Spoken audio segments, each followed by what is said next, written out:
محترم خواتین و حضرات، اب حاضرین وقفہ سوالات ہوں گے. آپ سے ایک بار پھر التماس ہے کہ آپ اپنے وہی احترام کو مینٹین کر رکھیں. اس کے بعد جلسہ برخاست ہوگا. سوال یہ ہے کہ ہندوستان کے مسلمان پاکستانیوں کو بھائیوں سے بڑھ کر سمجھتے ہیں، لیکن یہ جذبہ پاکستانی بھائیوں میں اتنا نہیں ہے، ایسا کیوں؟ اس کی وضاحت فرمائیں.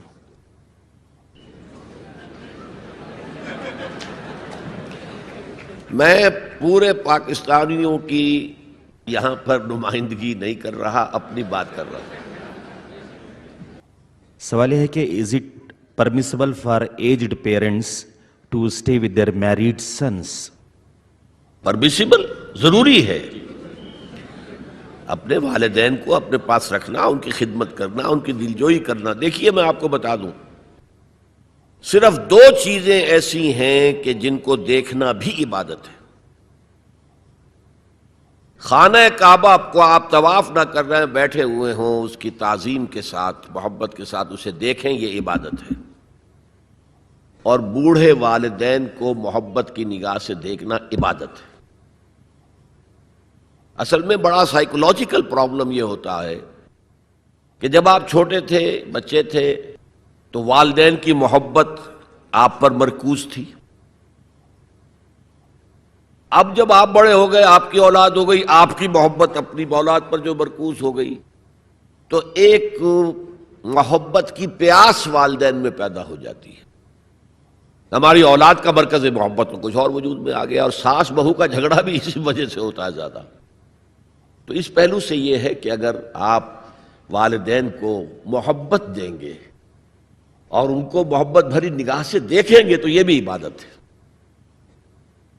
سوال یہ ہے کہ آپ کو یہاں بھارت میں مسلم معاشرہ کیسے لگا اور یہ پاکستان سے کس طرح مختلف ہے؟ کم سے کم یہ بتائیں کہ یہاں مسجدوں کا منظر، نمازیوں کی تعداد، عوام کا رہن سہن وغیرہ اور دوسرے ثقافتی پہلو پاکستانیوں سے کس قدر مشترک اور مختلف ہیں. براہ کرم تفصیل سے روشنی ڈالیے. مجھے آپ پاکستان واپس جانے دینا چاہتے ہیں یا نہیں؟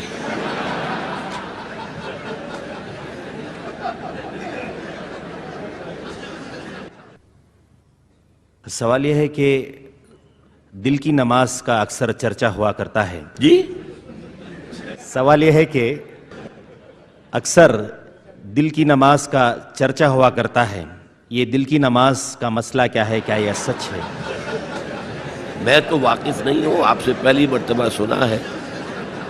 یہ میں جانتا ہوں کہ نماز دل کے ساتھ پڑھنی چاہیے، دلی آمادگی کے ساتھ پڑھنی چاہیے، لیکن دل کی نماز کیا ہے یہ میرے علم میں نہیں. ایک اور سوال ہے کہ ہم غیر مسلم کے سامنے یہ کیسے بیان کر سکتے ہیں وضاحت کے ساتھ کہ حضور اکرم صلی اللہ علیہ وسلم نے کئی شادیاں کی تھیں، کبھی یہ بھی کہا جاتا ہے کہ 11 ان کی بیویاں تھیں. کس طرح ہم اس کی وضاحت ان کو کر سکتے ہیں؟ کیسے اس کا ہم ان کو جواب دے سکتے ہیں؟ جواب دیجئے کہ راجہ دشرتھ کی کتنی تھیں، حضرت داؤد علیہ السلام کی کتنی تھیں.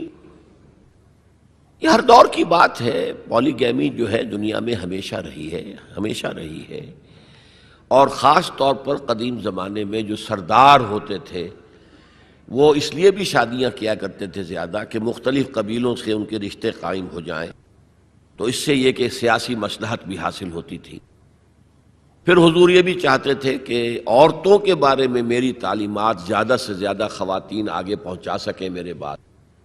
جیسا کہ میں نے کہا کہ عورتوں کے لیے تو اسوہ صرف ازواج مطہرات ہیں، اور شوہر اور بیوی کے جو بہت ہی یوں سمجھیے کہ انٹیمیٹ ریلیشنز ہوتے ہیں وہ بھی ایک ضرورت ہے انسان کی، کہ معلوم ہو شوہر جو ہے، شوہر بیوی روزے کی حالت میں کس حد تک جا سکتے ہیں، یہ معلوم ہونا چاہیے. کس سے آگے بڑھیں گے تو روزہ ٹوٹ جائے گا اور کفارہ دینا پڑے گا 60 روزے، تو ہوش ٹھکانے آ جائیں گے.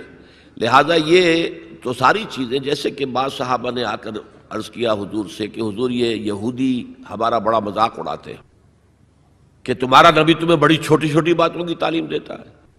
آپ نے فرمایا ان سے کہو ہاں، ہمیں تو ہمارے نبی نے طہارت کرنی بھی سکھائی ہے، وہ بھی زندگی کا ایک حصہ ہے. جسم پاک ہوگا تو عبادت ہوگی.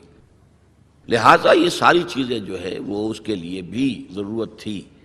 خاص طور پر حضرت عائشہ کے ساتھ اس کے ینگ ایج میں شادی کی سب سے بڑی زرد و غائب، کیونکہ انہیں اتنا عرصہ ملا پھر بعد میں، اور وہ معلمہ امت بن گئیں، اور وہ جو فقہائے صحابہ ٹاپ کے ہیں ان میں ان کا شمار ہے۔ اس اعتبار سے عبداللہ ابن مسعود ہیں، حضرت عمر ہیں، حضرت علی ہیں، یہ ہے فقہائے صحابہ، اور ان میں ہی حضرت عائشہ صدیقہ رضی اللہ تعالیٰ عنہ کا نام بھی ہے۔ پوچھا گیا ہے کہ ladies are forbidden to see غیر محرم but we are seeing you while you are preaching, can it be permissible? آپ نگاہیں نیچی رکھیں۔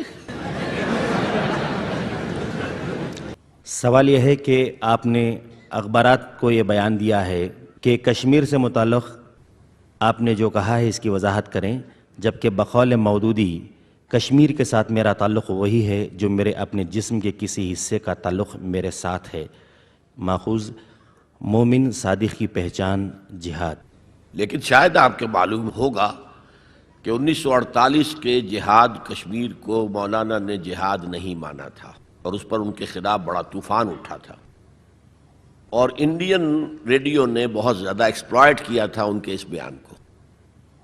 تو میں نے بھی اصل میں جو کہا وہ ہے کہ جہاد فی سبیل اللہ نہیں مانتا۔ اصل میں معاملہ کیا ہے؟ ایک جہاد ہے فی سبیل الحریت، آزادی کے حصول کے لیے، سیلف ڈٹرمینیشن کے حصول کے لیے جہاد، اور اس میں بھی میں بہتر یہ سمجھتا ہوں کہ اگر کشمیری اس طرح کا جہاد کرنا چاہیں تو پیسفل ذرائع سے کریں۔ اگر 1,00,000 آدمیوں کا جلوس نکلے اور اس کے اوپر جو ہے فائرنگ ہو، 100 آدمی مر جائے، پوری دنیا میں تہلکہ مچ جائے گا۔ انہیں سیاسی اعتبار سے جدوجہد کرنی چاہیے تھی۔ مجھے آپ حضرات کو زیادہ یاد ہوگا کہ اندرا گاندھی نے 2 منسٹریز کو ایک دم جو ہے برخاست کیا تھا، ایک آندھرا پردیش کی، وہ جو رام کا کردار ادا کرتا تھا ایکٹر، کیا نام تھا اس کا، این ٹی راما راؤ، اور ایک فاروق عبداللہ کی کشمیر کی۔ یہاں سے 2,00,000 آدمی جا کر اور منسٹر ہاؤس کا گھیراؤ کر کے بیٹھ گئے کہ تم کون ہوتی ہو؟ ہمارا الیکٹڈ وزیر اعلیٰ ہے، وہ نہیں اٹھیں گے یہاں سے جب تک کہ اپنا حکم واپس نہیں لیتی۔ انہیں واپس لینا پڑا، اور کشمیر سے اب اس کا ڈاکٹر فاروق عبداللہ کا بہنوئی آ کر بیٹھ گیا، جی میں حاضر ہوں جو حکم دے۔ کوئی ایجیٹیشن نہیں ہوا۔ یہ فرق ہے۔ آپ آرگنائز ہوں، آرگنائز کر کے ایک پیسفل انداز میں اپنا مطالبہ سامنے رکھیں، اور اگر اس میں پھر اگر گولیاں چلیں، اب کہتے ہیں 70,000 جو ہیں وہ شہید ہو گئے ہیں، مارے گئے ہیں، یہ ہوا ہے، اتنی عورتیں جو ہیں ان کی عصمتیں لوٹی ہیں، اتنے گھر جلے ہیں، اتنی دکانیں جلی ہیں۔ اگر پیسفل طریقے سے اس کا 10واں حصہ بھی قربانی دیتے تو اپنا مقصد حاصل کر سکتے تھے۔ یہ پروگرام اختتام کو پہنچے گا۔ بہت بہت شکریہ۔